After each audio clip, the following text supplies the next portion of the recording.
welcome to our session today. My name's Simone Doster. I'm the CEO of InsurTech Australia, and I'm really delighted to be moderating this session. We're going to be looking at breaking barriers and shaping the future, and how do we empower women in insurance.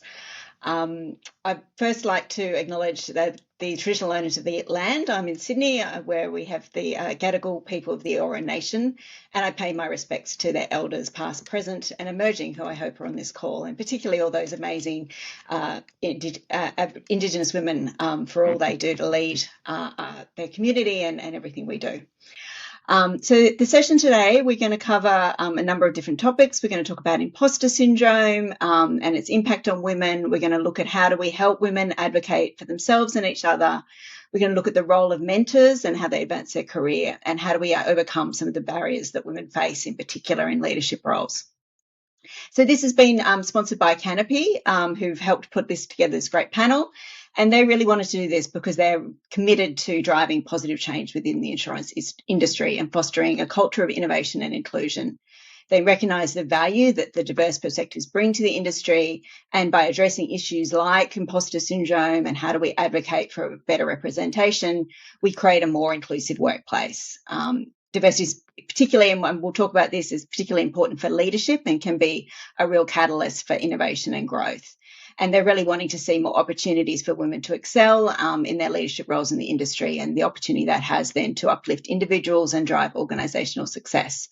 It has such a positive impact on our society. And so Kanopi is dedicated to exploring how the insurance can be a force for good. They have all these great webinars, which I'm sure you've seen. So, and how do we actually make sure that we're really reaching out to those that have been excluded traditionally from the insurance sector. So with that, I'd like to introduce our great panel of speakers today. We'll let them introduce themselves. So I have Jenny Bax, who's the CEO of the Underwriting Agencies Council. Jenny, do you want to introduce yourself? Thanks, Simone. Hello, everyone. Firstly, I'd like to thank Kanopi for inviting me to speak on the topic of empowering women in insurance, because it is something I am extremely passionate about. I've been fortunate enough to be in the insurance industry for about 30 years, and I've worked across a broad spectrum of areas, including underwriting, operations, distribution, and risk and compliance. I've spent time overseas, and I've even I've run profit and loss statements, so I do understand. I'd have good financial understanding of the implications. I've been lucky enough to have some wonderful mentors and sponsors across the years who have listened, counselled, and provided some unwavering support for me when I've taken that leap of faith and taken on new roles and opportunities, generally well outside of my comfort zone. I am passionate about helping women see their worth, believe in themselves, and have confidence in their abilities. Our industry has limitless opportunities. It's really amazing. And I love nothing more than watching someone traverse through the industry and build an amazing career for themselves. The one thing I do want to say, though, is I think it's vitally important that we support fellow women on the journey. We need to foster that environment where women are allies rather than competing for seats at the table. Thank you. Such a great intro, Jenny. We're going to have a great discussion. And Jessica, so we've got Jessica Jenkins, who's the National Corporate Relationships Manager at Solutions Underwriting. Jessica, do you want to introduce yourself? Thank you, Simone.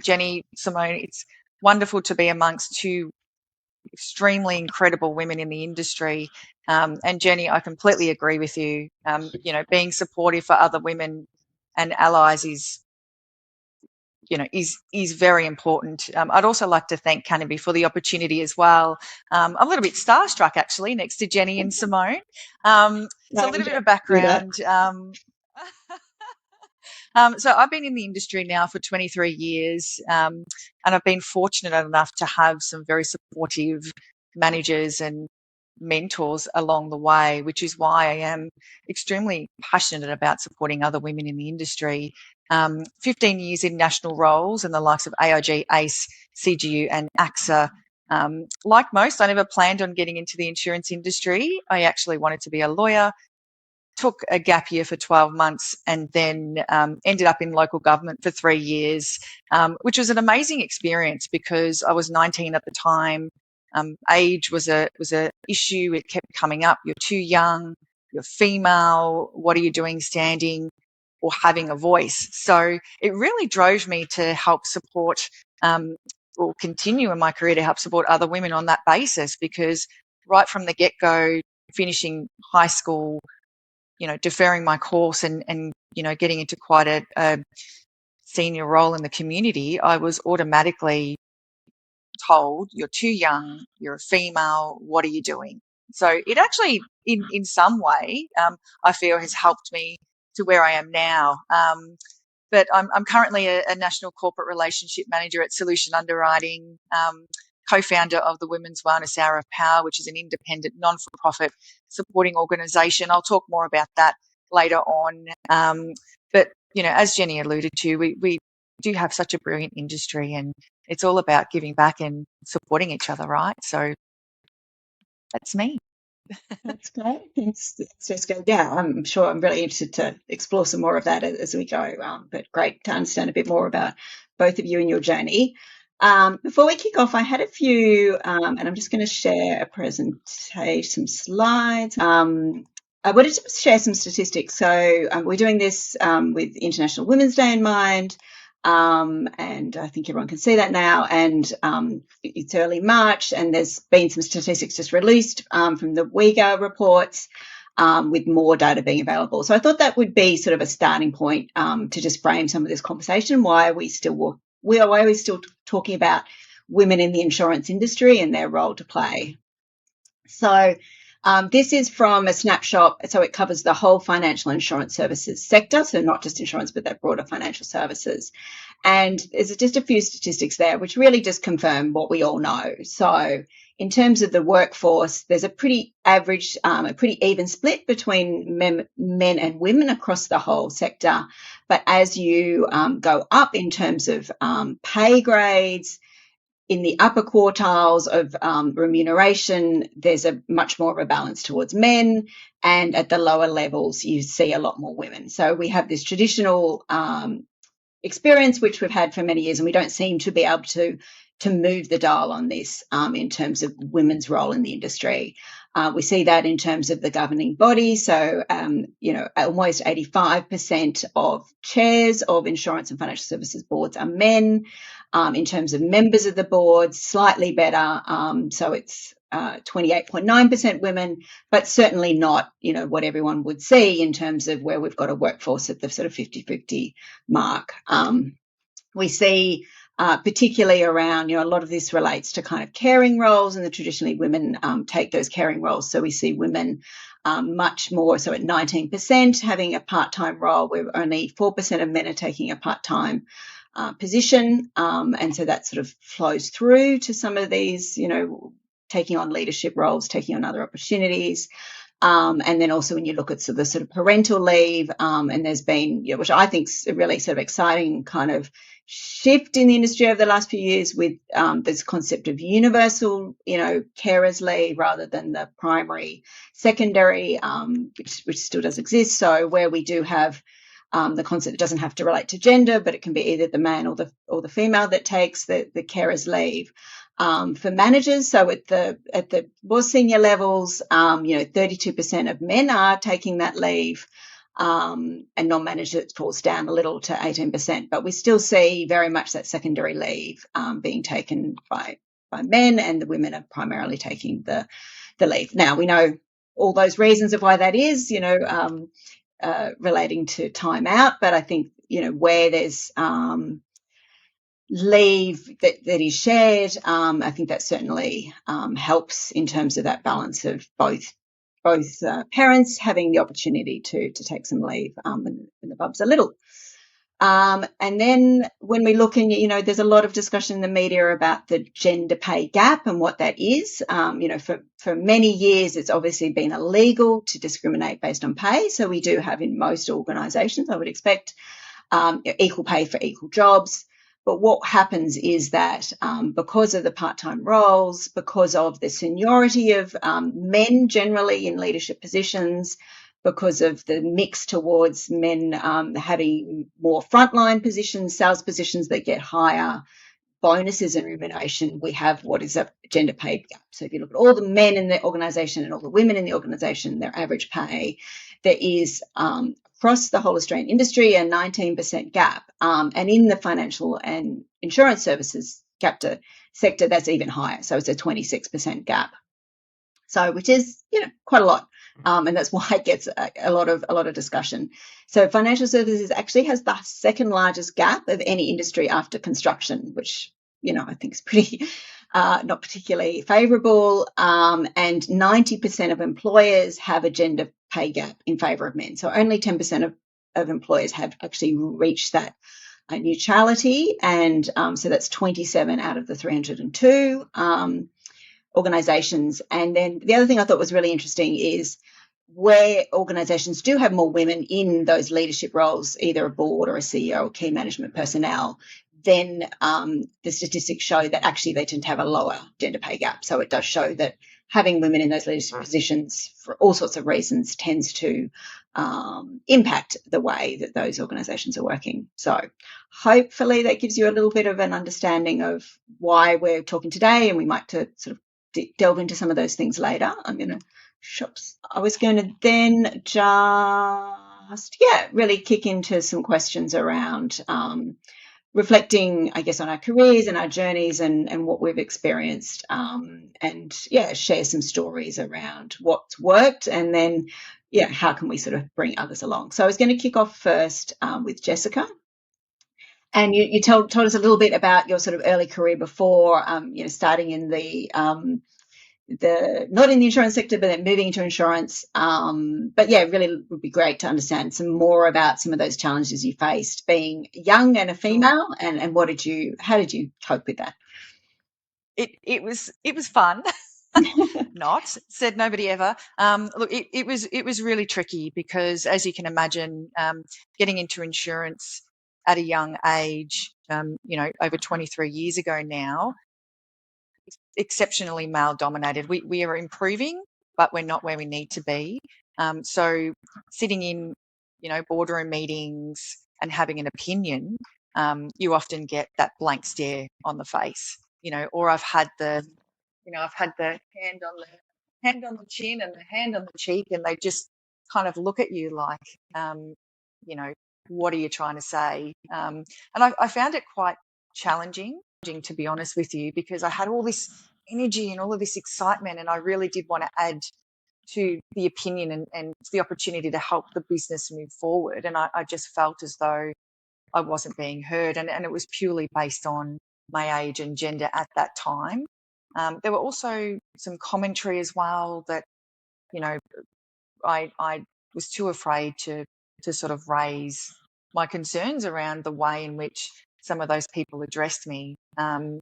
So it was extremely frustrating. That being said, though, it really did make me recognise early on that I really do need to step up to the challenge, because although I'm young and I'm a female, it's not to say that I'm not going to add value. I'm not going to have exciting new ideas that can potentially shape the way the business grows. And it showed when I was in local government. The younger community had some brilliant ideas that the older generation just didn't think. So collaboratively, we could work really, really well. But I have to admit, Simone, it was very, very frustrating at the time. And was there a particular, did you just have the strength in yourself, or was there particular people who supported you and encouraged you? So basically I got myself a mentor from somebody within the industry who was like yourself in a senior role, who helped guide me through the thoughts and the feelings at that time. So whilst I was in the boardroom feeling frustrated, not heard, how to manage that, how to manage my approach, and also, to reframe my mind to focus on the fact that I do have a voice, and not to let that, I guess, make me feel disengaged with it, which it really did. I felt frustrated and I guess, like, why am I bothering? And at some points, I just completely disengaged, and my mentor helped me reinvigorate my voice, and get that across the line, which is brilliant. And is there anything that you now think about that time and you could have done differently, or you wished you kind of told, that would have helped in that situation?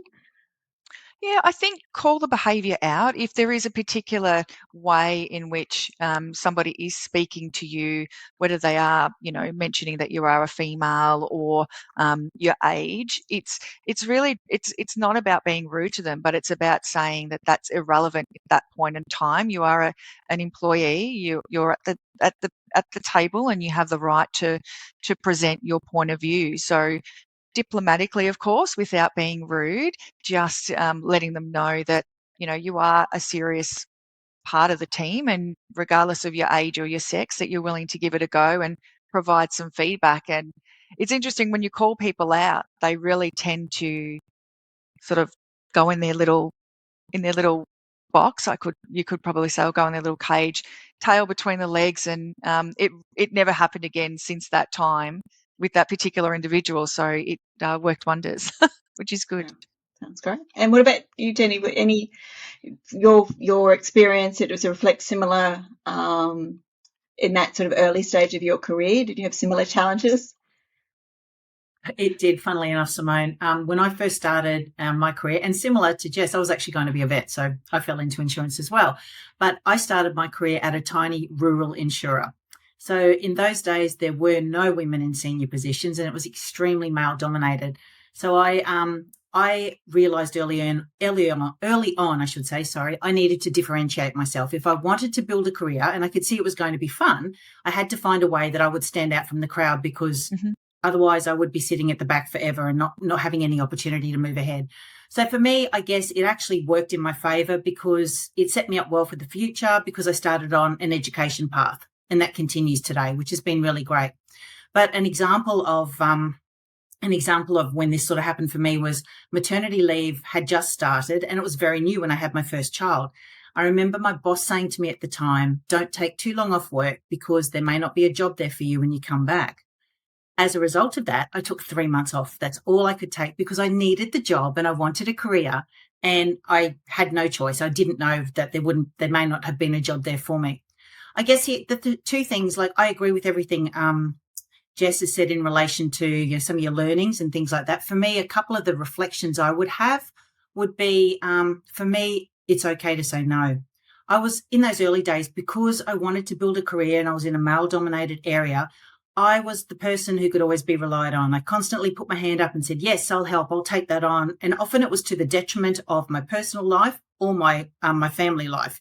But when I started to build the career, I started to have a family. I started to go to my college time at Deakin University. It all just coincided, and I didn't realise that I wasn't having a work-life balance at all. It was taking over my life. And it really took a mentor to step me back and say, "Slow down. You can say no. It's not going to hurt you or your career moving forward." The other one I would also say was, for me, it's okay to ask for help. Again, in the early days, I thought, I don't want to look like I'm stupid. I don't want to look like I don't know what I'm talking about. So I'll just try and keep it all inside and try and work through the problems myself. I think it actually makes you a stronger person to put your hand up and say, "I don't know the answer. Can you help me with this, so that we can learn, so I can learn from it and move on to the next opportunity?" Yeah, I agree completely in both those kind of statements. I think around, just wanting to kind of take it all on board, and this sort of I think women tend to sort of overperform, because they feel that they're sort of they to prove themselves, as just said, the youngest and the only one in the room, and then you feel like you need to do everything, and then not just realizing that you can't, and you can ask, and that's okay, and having that sort of I think that's something that you do sometimes develop later, to say, well, it's okay to ask stupid questions, it's okay to not know everything, but I'm not sure. Is there a stupid question, Simone? Right? There's really no stupid question. That's Guaranteed. But we always, this kind of, put that ahead of us. They have to kind of, It's and that's I guess this sort of concept of this imposter syndrome. I think that it's the mental, whether you call it imposter syndrome or what it is, but it's the sort of mental thing that you put on yourself, of that self-doubt or that inadequacy. I guess, thoughts on that? Have you experienced it? Was it early on? Is it later? I see lots of nodding. Who wants to go first on that? Absolutely. You go first, Jenny. I'll follow. Thank you. So I guess from my I'm like so many other women. I've definitely suffered from imposter syndrome, that little devil that sits on my shoulder that questions everything I say, everything I think, everything I do, to the point at one time in one of my senior roles, similar to what you were saying before, Jessica, I sat and didn't open my mouth because I had this fear of making a fool of myself. I was in a senior leadership position and didn't want to be seen as inadequate with my peers. And it really did affect me until I understood that I need to have a voice and I need to be able to, to say what I think. I guess my earliest recollection of imposter syndrome, and I didn't really know it was called imposter syndrome back in those days, was when I was working at that rural insurer I just spoke about. I was offered the role of senior underwriter in Australia, and a senior underwriter. And I was the first female senior underwriter in Australia, which was amazing. I had worked so hard for it and I was so eager and keen to do it. As soon as I got offered the role, I lost all thought processes to I could do the job. I didn't trust my own abilities. I didn't trust my knowledge. I didn't trust my skill sets. I had no confidence. I questioned my judgment. And I started to actually question the real reasons I was put into the role. So it was actually quite destructive for me. But I worked through that finally. And something I'm extremely proud of, being the first female senior underwriter within a real rural area. I guess I can even give you a current example, though, of when I've overcome imposter syndrome. And you're not going to believe this, but it was as recently as when I applied for this role as CEO.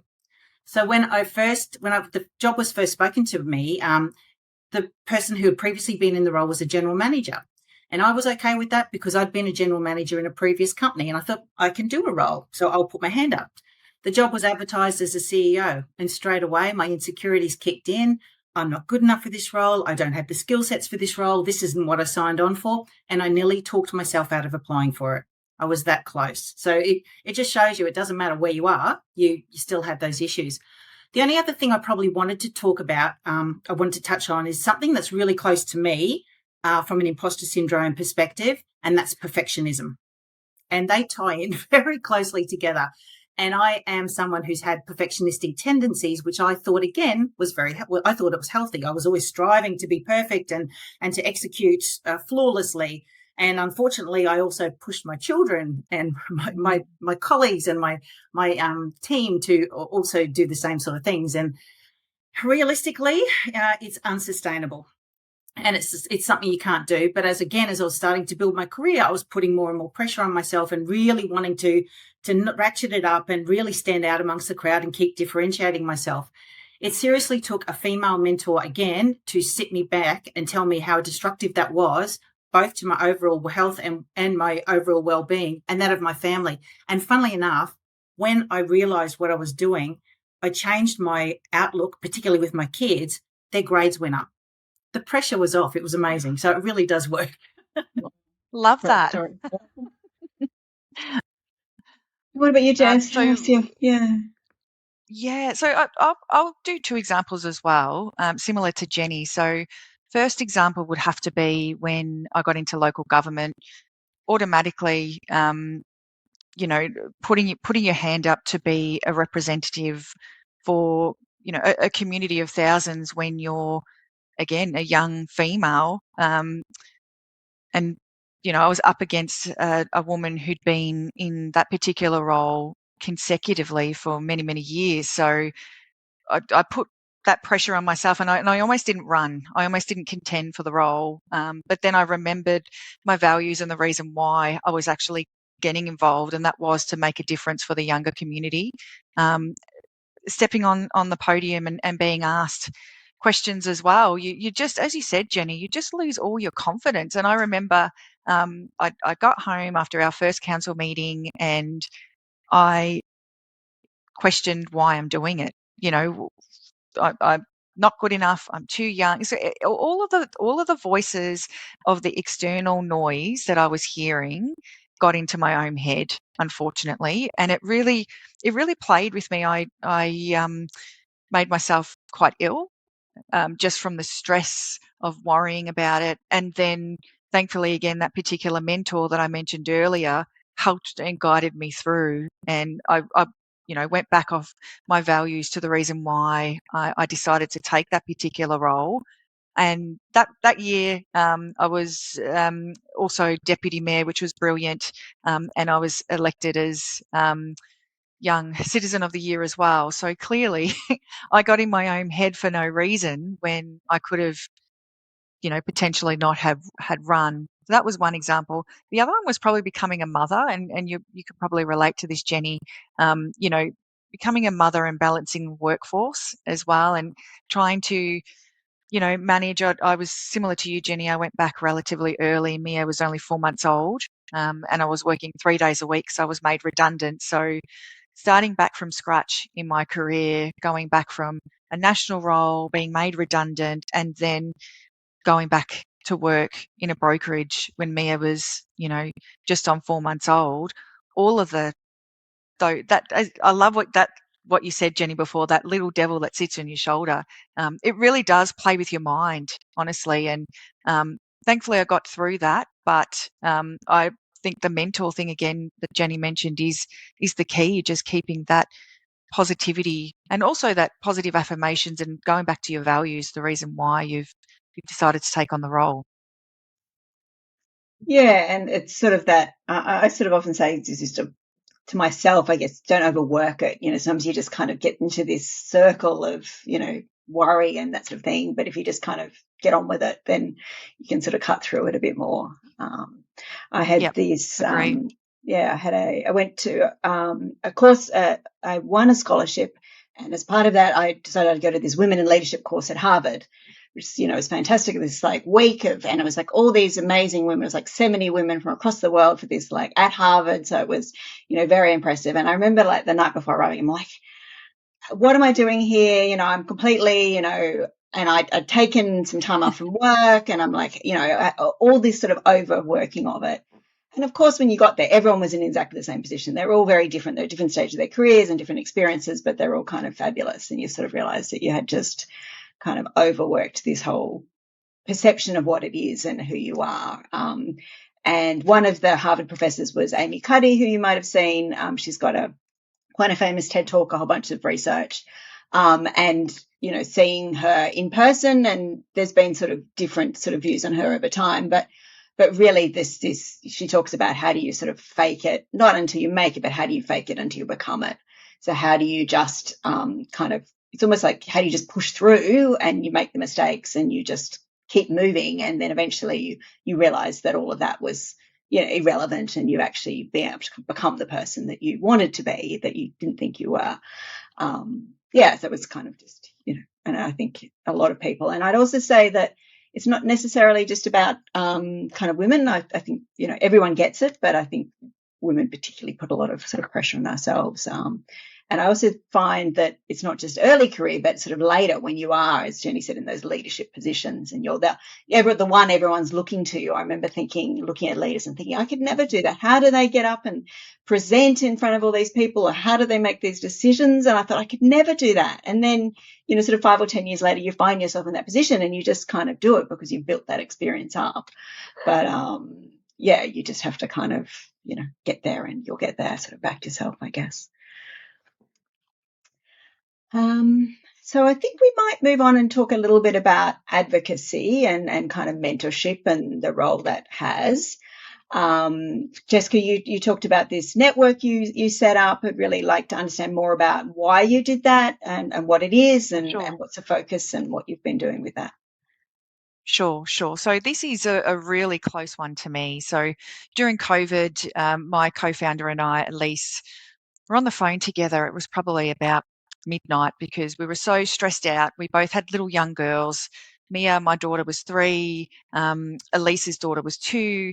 We both had quite intense roles, which meant video conferencing and adapting and trying to still continue your day to day.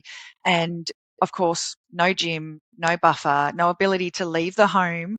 And I'm based in Melbourne, so we had a 500,000 year lockdown.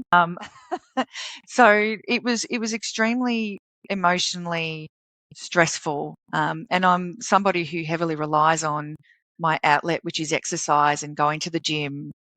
Meditation, I do, but it wasn't cutting it for me because I didn't have that buffer from home to go into work, to go into the gym. It was managing everybody at, everything at the same time. So I rang her and I said, are you feeling the same? Are you going bloody mad? Because I'm going mad. I feel like emotionally I just can't cope. She said, I am actually. I'm feeling the same. And I said, well, surely there's other women in the industry that are feeling the same, that are really struggling with their emotions and and not necessarily women, but also men as well. There was, a lot of homeschooling and balancing the no buffer zone. So we decided to come up with a community, which is a safe haven called the Women's Wellness Hour of Power. We've been running it for 3 years now. The concept is it's a non-for-profit, non-agenda group of women that get together to help support each other on a quarterly basis. And it's a reminder that it's okay not to be okay. So much like the imposter syndrome, we have this perfectionism thing about us that Jenny alluded to, where we just feel like we have to have everything in control. The reality is, starts with S, but it does happen sometimes in life, and it's how we manage that. So we've grown substantially. We've had a number of guests within the industry. One very similar to both of you, Sarah Lyons, CEO of Asia Pacific and of Australia, who actually spoke about imposter syndrome for our group of women. We've had mental health sessions as well, where we've had women within the industry, Jodie Sharman being one of them, who spoke about postnatal depression and how she managed that. And we then sent out some information on support lines and what to do in the event where you are feeling somewhat flat or needing support. We've had external people as well. So we had Lane Beachley, 7-title world champion, who came on board as well. And her piece was just all about the wellness side of things. So talking about managing day to day, what she does. So some example, she gets up in the morning, she brushes her teeth with her left hand because she's right-handed to get the brain going. She always does her bed and has a drink of water, and then spoke through positive affirmations and managing day-to-day stresses. And she's obviously a very successful woman, so left our community with some very positive tips. So it's going wonderfully well. I continue to receive some positive feedback from members that have attended. The last session we had 120 women from the industry, which is brilliant. And look, we do it because we love it, Simone. We don't do it for the applause. We do it for the cause. It's really just about reminding people that it's okay not to be okay. And as I said, a non-agenda, I should say. Not spruiking a particular product, as you know, Jenny and Simone, a lot of these events that we go to, everybody talks about their product. It's not about that. It is purely just about making sure that there is that support in the industry. And yeah, it's one very close to my heart, that's for sure.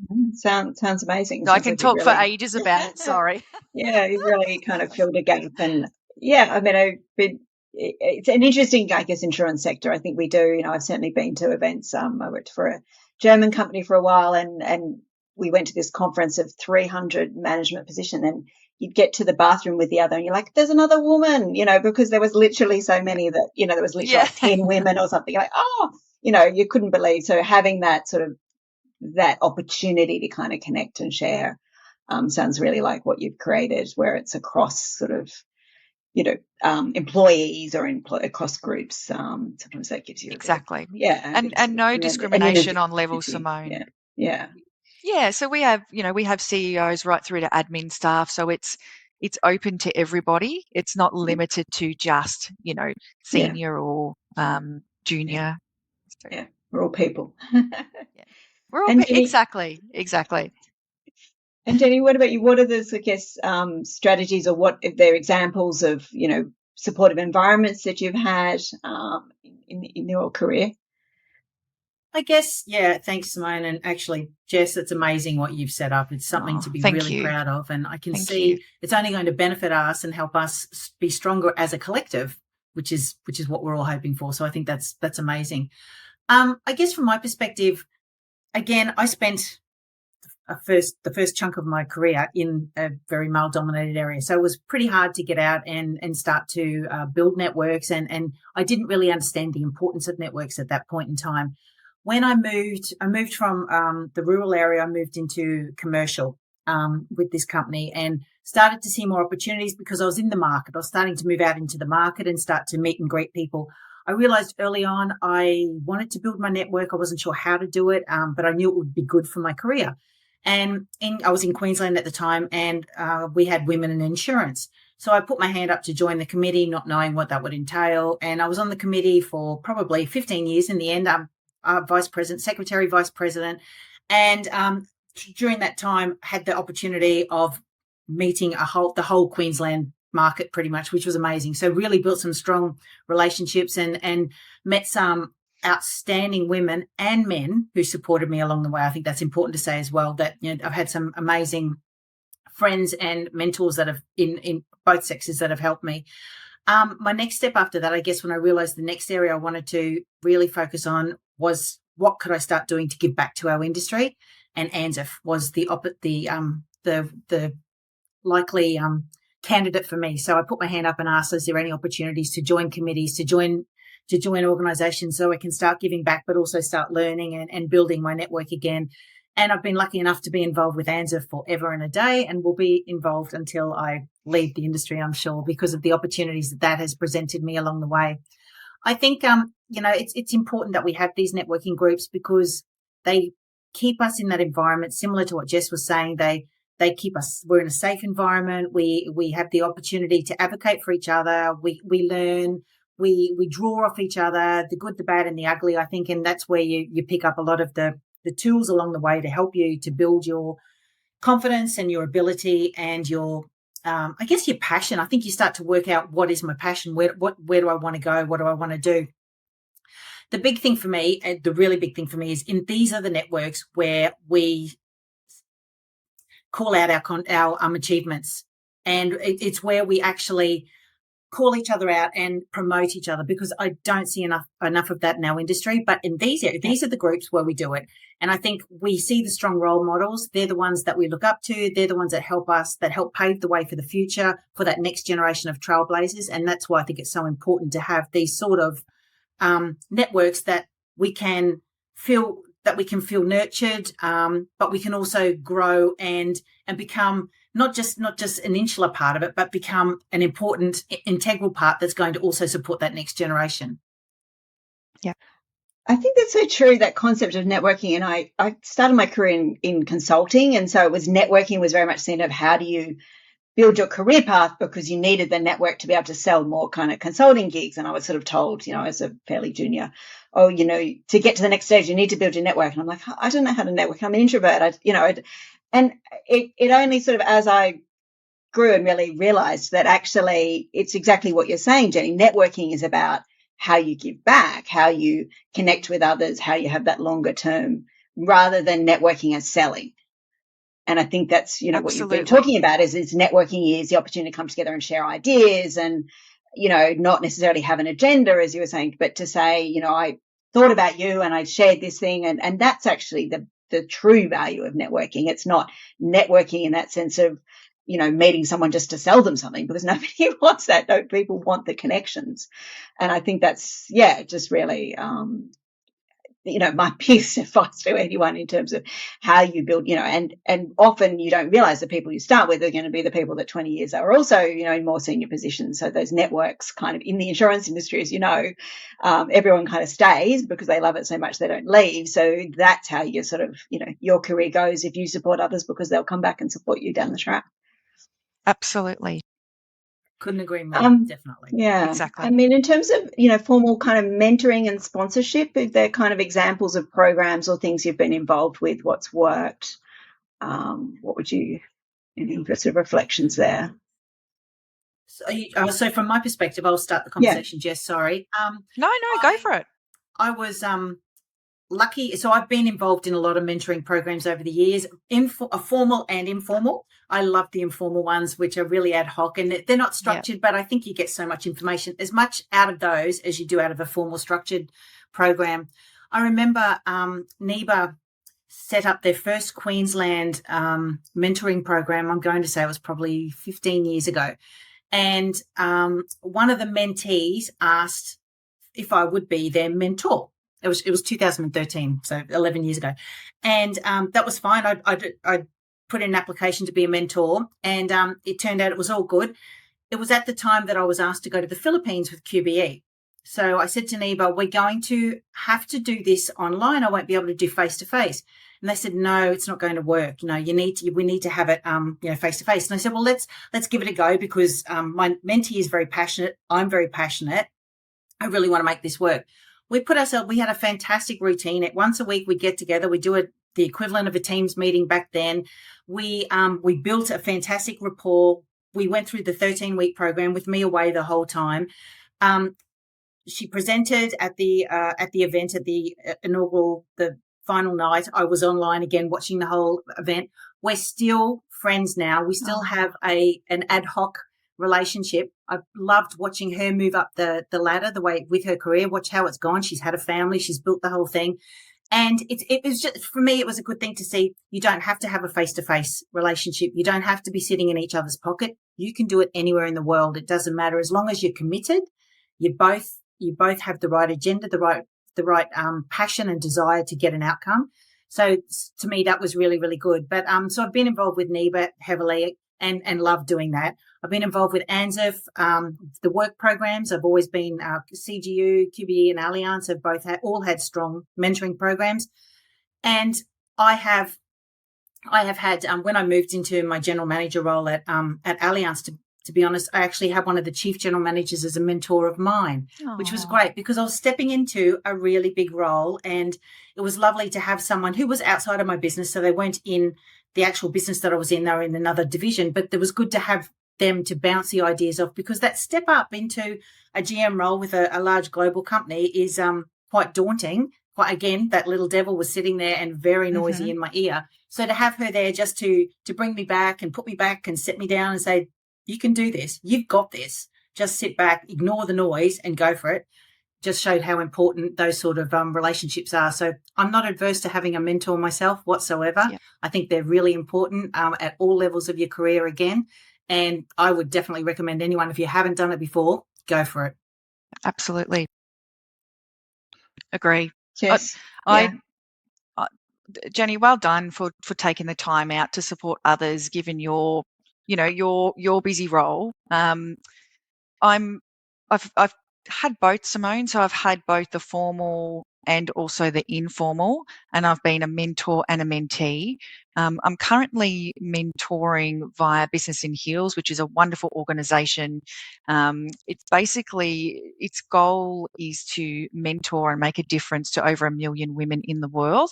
And I've had the pleasure of working with a few wonderful young women, and the joy that I get, Jenny and Simone, when they send me a text after some advice that I've given them, or we've sort of negotiated through one of the challenges, and seeing them get through that. One of them's been promoted. One of them's had a baby, Jenny, just like one of your mentees. It's extremely rewarding. So that's one formal program. Another one that I've been selected for is Network Steadfast. So they have a national program which they run. They really champion women in the industry, similar to NEBA's program, where you do have to sit down with your mentee and formally go through some goals. So I'm going through that process at the moment.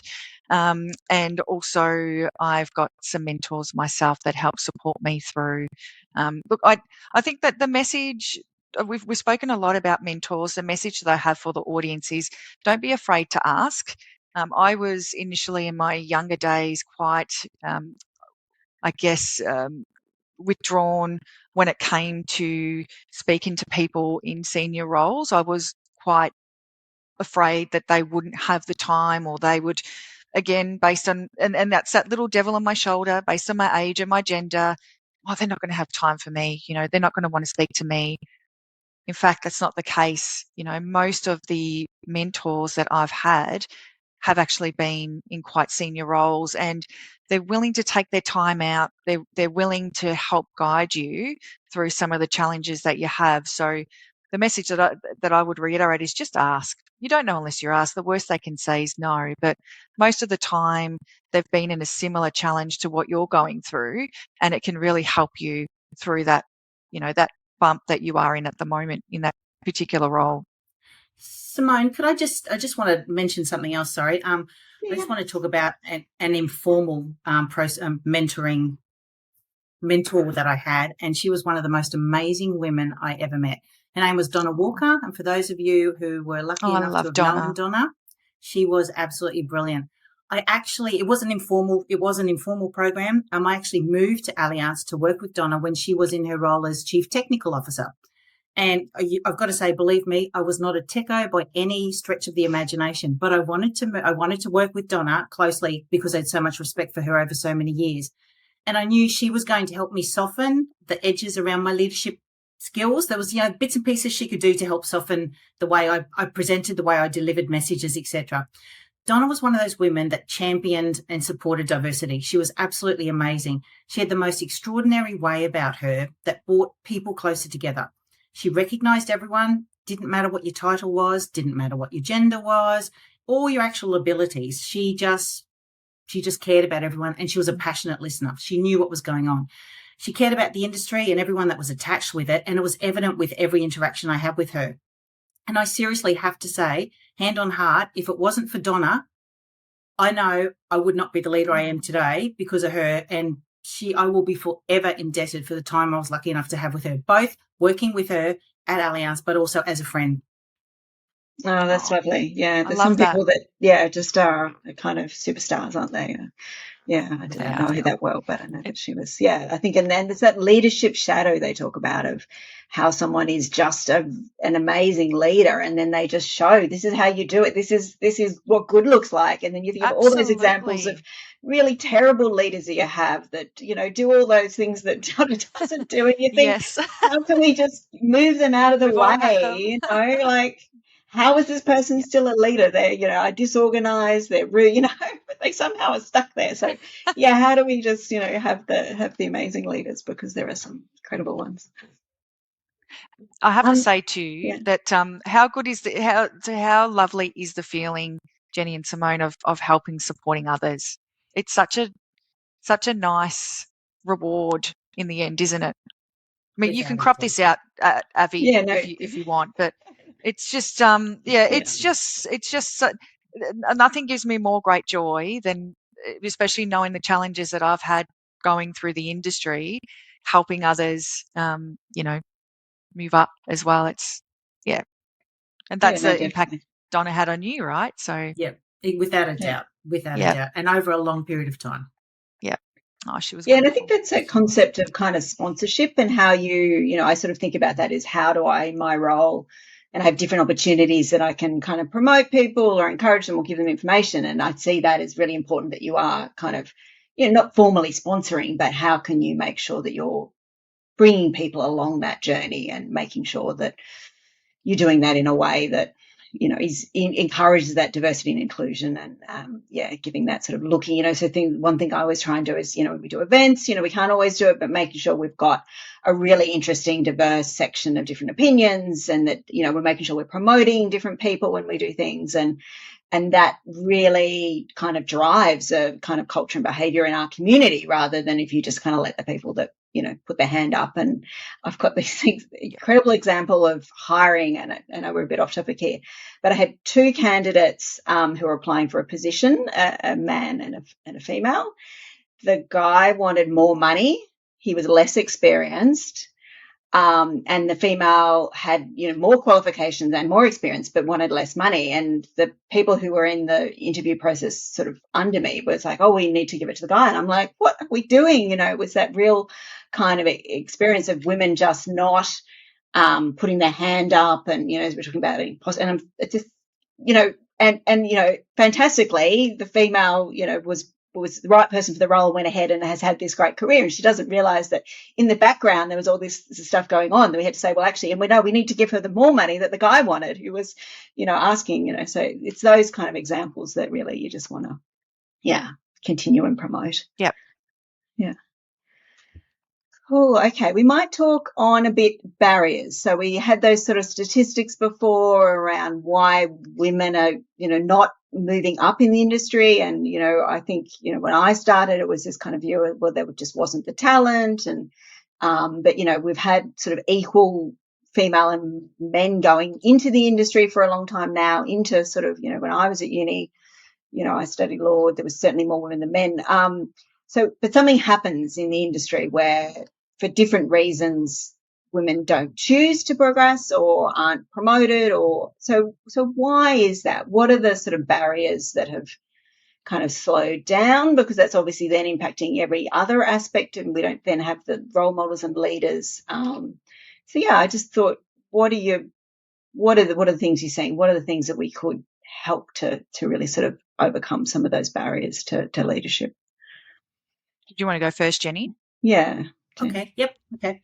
So I think a lot of the barriers are universal. They're not necessarily specific to insurance, but because we're in this industry and we're so heavily involved in it, I think we see it a lot more. But for me, I brought it up briefly before, but I'll say it more broadly now. I'd love to see businesses publicly celebrating and giving visibility to their top talent more. We see it ad hoc, but we don't, their top female talent, I should say. We see it ad hoc, but we don't necessarily, it's not constant across the industry. So I don't think women necessarily see up and coming women that there is an opportunity for them to take that next step, to be celebrated the way they should be celebrated.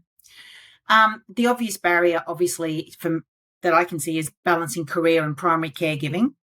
I read a McKinsey survey some time back, and I remember it said it found leadership was a 24/7 availability option. There was no option. It was 24/7. Women can't do that. How does that work for women when those stats that you displayed earlier show that they're the primary caregiver in almost every instance? We carry a higher share of the domestic care, and that means leadership's got to take a back seat. So that's going to hurt us, and that's a huge barrier for women if that's an expectation from an organisation that leadership should be 24/7. We need to be smarter the way we do that.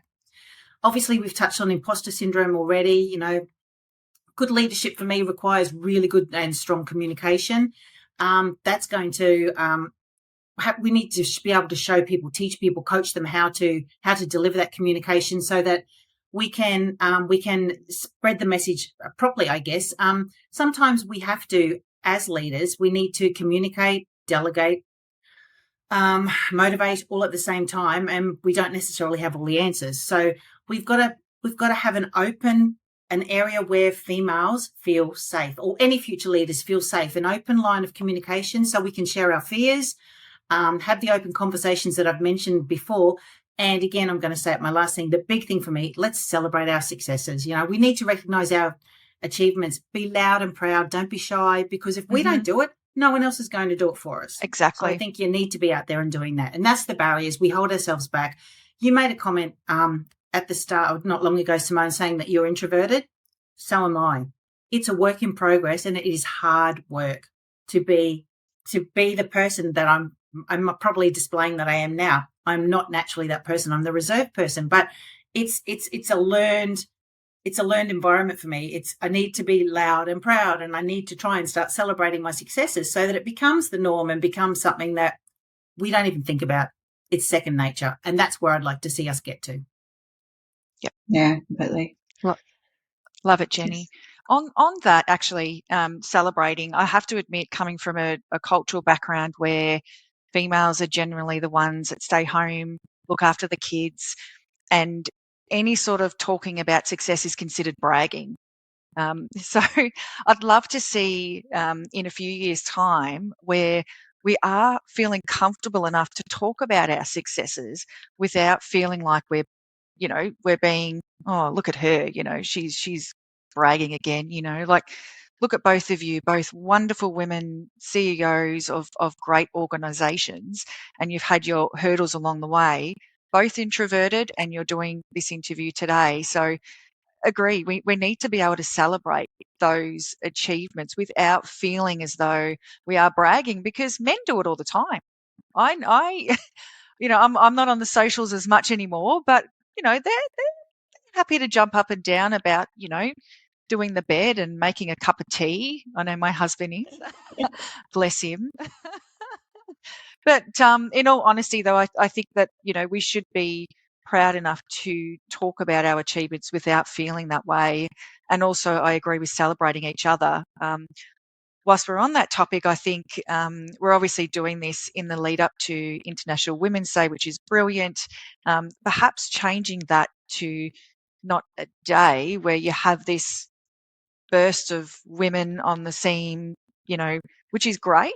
But, having that more regular, so it is a celebration of women ongoing rather than just a week or so, similar to the diversity, the Dive-In Festival. Amazing concept, and I love International Women's Day. I'm all about it. I think it's great, but I also feel like we need to really continue to shout out how brilliant we are.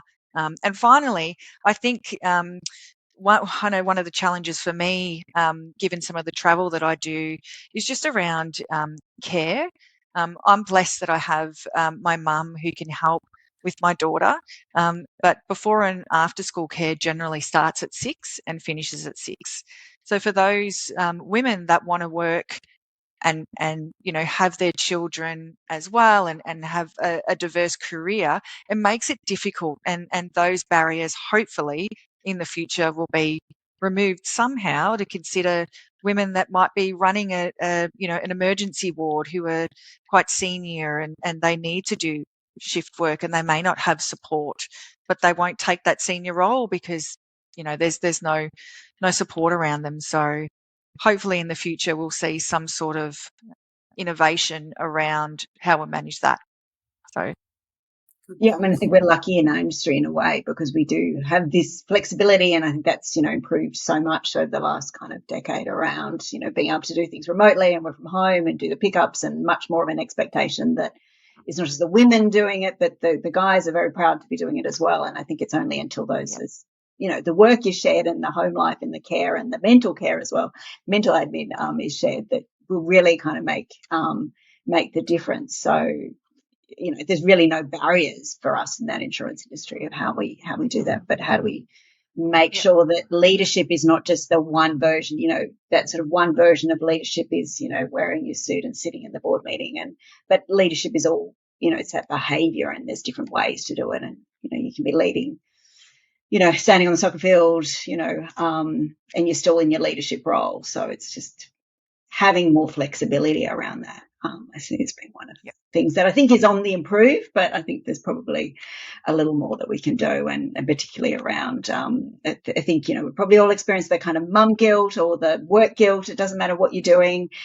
There was, the big meeting is on the same day as the big school thing. I don't know how many things I've missed over the years, but, and sometimes the kids will say, where were you when this concert was on? I'm like, well, I was in Germany that week, or I was, and other times you were there. So, you just have to kind of have that balance and just accept that you'll do what needs to be done. And as long as you're balancing, work is getting done and home is getting done and you're having enough time for yourself, then, you can continue on. Otherwise, you're just going to burn out. We have a couple more things we wanted to talk about. We wanted to talk about, how do we impact, I guess, support diverse leadership overall? I'd be interested, Jenny, in terms of taking on that UX role, what are your sort of visions as a leader in that industry? What are the things you'd like to see? Is there any sort of examples that you're kind of thinking of I know you're only a little way into that role. I guess I am 12 months into my role, but there's a lot of opportunity. I mean, for me, the sexy end of insurance, without a doubt, is in the underwriting agency space. So I want to find a way where we can uplift that next generation of superstars that are sitting in the agencies and help them to understand, to start to pave their career and their pathways in their future and what that's going to look like. So I have started, I've taken on a couple of informal mentoring programs with a couple of agency staff. Their leaders have asked, would I be interested to help them? So that's been amazing. And again, I learn from those opportunities. And as much information as I give out and listen to and support I provide, I'm getting as much back for me, which is amazing. I am looking at the moment. I'm in the process with with our members of creating an education program, which hoping to launch in 2025, possibly 2026. Sometimes you bite off a little bit more than you can chew, but it is a program to build and empower that next level of superstars, and to teach that, to provide them with a pathway and give them an understanding that there is a future, that agencies are, it's an amazing arena, to give them more options. Because I think one of the biggest barriers for me as I was starting to build my career was understanding, it's serious, dumb as it sounds, what do I want to be when I grow up? Do I want to be an underwriter? Do I want to move into distribution? Do I want to do operations? Do I want to go into claims? What do I want to do? And I think I wasn't aware how big the options were, how big the industry was at that point in time. Over time, I managed to step into each of those areas, so that was great. But I think if we can help our people and start that process earlier and map out to them, this is exactly some of the options you can have. And that the whole industry needs to do that, not just the agency space. We need to do that as a collective together rather than possibly as individuals. But I think once we start that process and we start building those pathways, we'll start giving people the impetus to take that next step and to garner the passion, the desire, and to be happy to step into that abyss and that unknown and jump, because you're going to get caught. Someone's going to be there to help you at the end. So that's what we're doing in our space. But for me, I'm always going to be there to support and advocate how and when as required, and possibly put my hand up way too many times and do exactly that because I'm so passionate about it. But I think UAC's it's a good vehicle for us. We are only 12 months old, but there's, watch this space over the next couple of years. We do have a lot of plans for the future to promote and support the younger generation and all people, to be honest, in the business moving forward. Sounds fantastic. Jessica, I guess what would you like to see? What are some of the things you'd like to sort of see as we try and help? Yeah, so similar to Jenny, I think just in encouraging the younger generation to enter the industry. I think it's quite obvious that, there's a number of roles going at the moment, and, brokers that I speak to or underwriters that I speak to can't seem to find talent that's suitable for the role. So I'd like to see some more graduate programs up and running. I know that there's a number, I think Gallagher do it well. I think QBE, Jenny, CGU, don't quote me on that, also have a graduate program, but really encouraging the younger generation to step into the industry. Going back to when I was in school long, long ago, when I was in VCE and we were looking at, what the career path will look like, insurance was never on the list. Nobody ever thinks of insurance. And even now when people say, oh, what do you do? Where do you work? And I say, look, I'm in the insurance industry. Oh, so you work for Amy. No, not double AMI. It's not Amy. But we certainly, what we do is everywhere. You look around, businesses need insurance. Airlines wouldn't be able to operate without the airport having insurance, for example, and personal accident injury. So there's all sorts of insurance, and there's so many avenues, as you've both alluded to in your wonderful careers. So I think an increase in those graduate programs, and ANSEF also do a wonderful program where they go into the schools and they actually promote insurance, and there's a number of expos. So an increase of that throughout the industry, not just from ANSEF, but from some of the really big providers out there as well. And of course, more mentoring programs is another thing. Yeah, I mean, I think there's a lot of kind of discussion around, diversity, inclusion, and the concept of belonging. And so it's about how do we make sure that we're getting people in that are mixed, but and then how do we make them stay, and how do we make them feel included in this industry, and how do we get to a point where they're avoiding that experience of being, I think we've all been, the one woman in the room, the one kind of, how do we get it beyond sort of that tokenistic kind of measures to actually being part of the industry. And I think there's some great examples, but then there's also examples where you look at the leadership of teams, and I'm like, oh, guys, what are you doing? You just see these suits and the one female or the one, person who's not of a white metro, and So I don't know, how do we change some of that? Championing, I think, like Jenny mentioned. Sorry, Jenny, to cut in. I think championing those amazing women like yourself, Jenny and Simone, in the industry and talking about some of the challenges openly, enticing, young females to give it a go. Jenny, you've got young children. I've got children.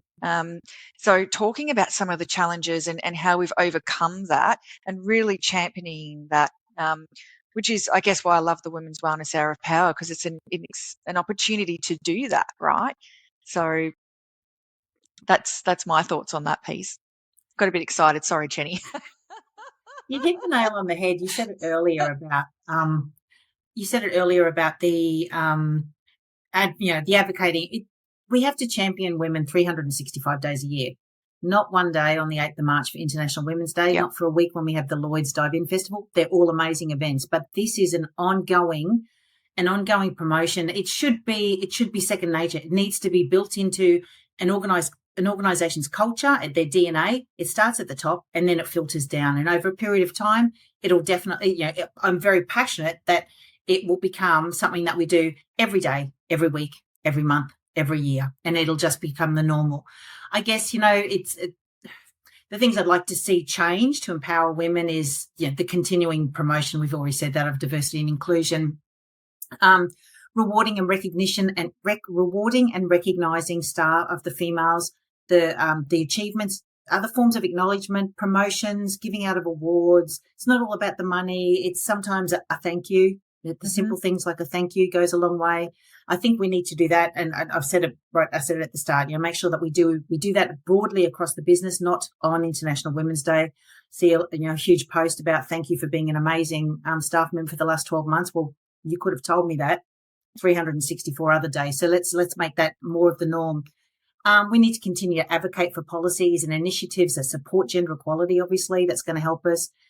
And there's always going to be it's hard to balance. How do we manage unconscious bias? There's always going to be that little bit of unconscious bias. And in recruitment, when we're looking at recruiting, performance, evaluations, promotional opportunities, etc. We're coached on it, we're trained on it, but there's always, I think it's hard how do you know when that you're constantly addressing those issues and you've really wiped the slate and there are no unconscious bias issues. Once we're passionate that we know we've done that, I think we're going to be a long way towards getting to the outcomes that we're looking for. Yeah, definitely. Yeah, I think it sort of needs to be hard. You talk about that sort of, when you drive, the whole sort of unconscious bias thing where you start out and, you think you're going to drive the car and you think you're going to be fantastic and you realize, you can't drive the car and, you go through that cycle of, you're consciously incompetent and then you eventually become, unconsciously competent. And I think that's a bit like we need to recognize that it is going to be hard and we are going to have to kind of make decisions where we do put someone into a situation that maybe doesn't have enough experience, but we think they have potential. Or we do put balance and put someone for a program or, to achieve that balance, because we don't make some of those hard decisions, we're never going to actually get to that point that we all think is just going to emerge of it's all okay. So I think we've just kind of been accepting for quite a long time, well, it's just going to happen as women are more in the workforce and, but I mean, I've been here for sort of 20 years and there was like one female leader when I started. And then, 20 years later, I'm still in situations where I'm the only female leader. So how do we kind of expand that? And I think we just have to recognize that there's going to need to be some difficult decisions and it's not going to be necessarily easy and it's going to be abruptive and it's maybe not going to be as easy to work because we're not all the guys, and people are going to have different burdens. So, yeah, I think if we don't do that, we're never going to achieve the outcome we want. And I think you can flip that to a point also, and we have a role to play, we as in everybody. If whilst we as an employer need to give an opportunity to someone who mightn't necessarily have all the skills, I think from my perspective, I've always been of the belief if I'm applying for the role and I know I have all the skills, that's the wrong role for me anyway. I need to be applying for that one where I'm outside of my comfort zone. I don't know what I'm stepping into, and that's where I'm going to learn and bring the most to the business and get the most out of the business. So I think it's two-pronged. I think the company needs to have the ability and the a big game, the gumption, whatever the word you want to use, to take that step. But we've also got to take that step and go, I'm not quite ready for that, but I'm going to put my hand up anyway, because I think that's a huge opportunity for me and for the business moving forward. Yeah, Just I've perspective.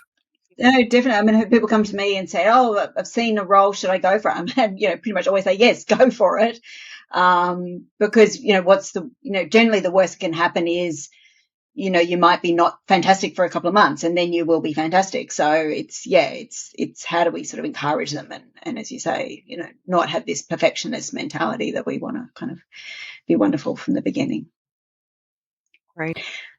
Now, I think we could just kind of talk all day. I'm sure there's a lot of other things we can explore, but I think we're probably towards wrapping up the discussion. So maybe we just want to sort of reflect on, the objectives of the day was to really talk about, what are the barriers? How can we break them down? How can we kind of shape the future and empower women?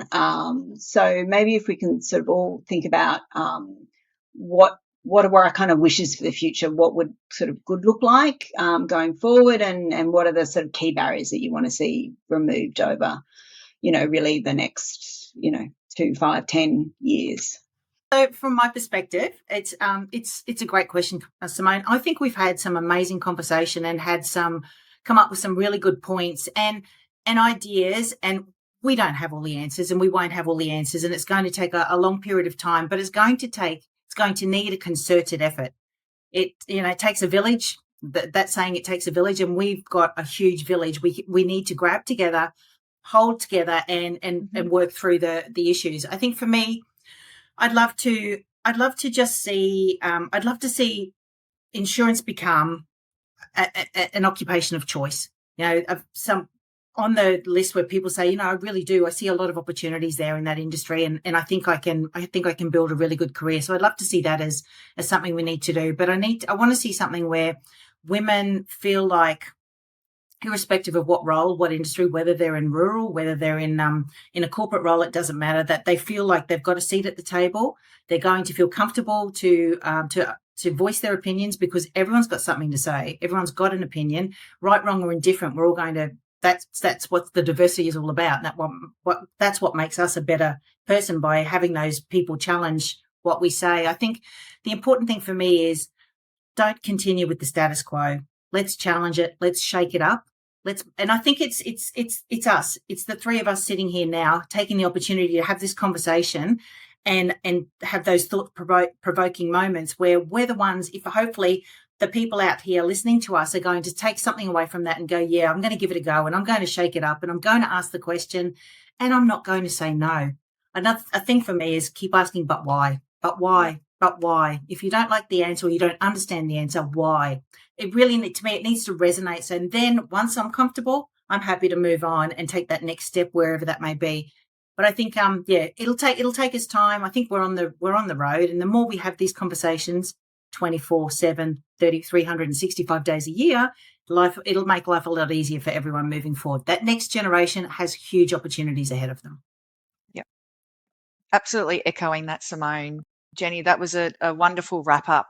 Ultimately, it is just championing, if I can say that correctly, championing women throughout the year, rather than just the week of International Women's Week. And I think as well, seeing more people taking a brave step to help support other people. So you don't necessarily have to be in a national business development manager role to provide support or advice to somebody that may well need it. So just reminding each other that it is okay not to be okay, supporting one another, and also, creating your own community where you can champion what we're discussing today. So the more groups we have and the more large our community is, the stronger we are. And I think as time goes on, it will get better. We're on our way, but we still have a long way to go, that's for sure. Yeah, amazing points. I think we've covered so many things. I think it's really just for me about, how do we challenge our own biases, whether they're, as we talked about at the beginning of the career, and this kind of perception of people not having enough experience. The other thing we haven't talked so much about today, but I've also seen is assumptions around people at the end of their career, and there's been assumptions, this person is going to want to retire, and they're going to want to sort of go into part-time work, and they're like, no, I don't want to. I don't, my grandkids are grown up. I actually want to work more, because I want a better income in retirement. So it's how do we kind of, in the industry, look at each person just who they are and what they want to give, and if they want to be leaders or they sometimes they don't want to be leaders, but how do we make sure that they're contributing to their best across everything they do, rather the kind of perceptions that we have of people. And often that's just having the kind of conversation, isn't it, about what do they want and where are they at, and then giving them the support. And it sounds like, Jessica, that's very much what your network's about, is having those conversations without an agenda and making it okay to do different things and to have different kind of perspectives. I think that's probably what I'd love to see more, is just different types of leadership, different models, rather than what we've come from, which is very much the leader needs to be out there. In my career, examples where they had to be sort of at their desk and there was no voicemail because they wanted people to be kind of tied to the, these are, you think, my gosh, really, it's just so old fashioned. So everything we can really do to just sort of make sure that everyone is who they want to be and how we can support that. And I think I've seen progress in the last 10 years, in the last 2 years, so hopefully we can fast forward and it'll be even better. I just wanted to again sort of say thank you for Kanopi for giving us this opportunity. I think it's been an amazing discussion. I've certainly learned a lot from both of you in terms of your journeys, and I'm sure everyone sort of listening will do. And I'm sure people have questions later. We're all on social media, so there's always kind of going to be future opportunities to continue the discussion. Just thank you, Simone. You've done a brilliant job in facilitating. Thank you. Yep, thank you very much. I've had a ball and really appreciated working with the two of you. Yep, likewise. Thanks, it's been fun. Everyone. Thank you.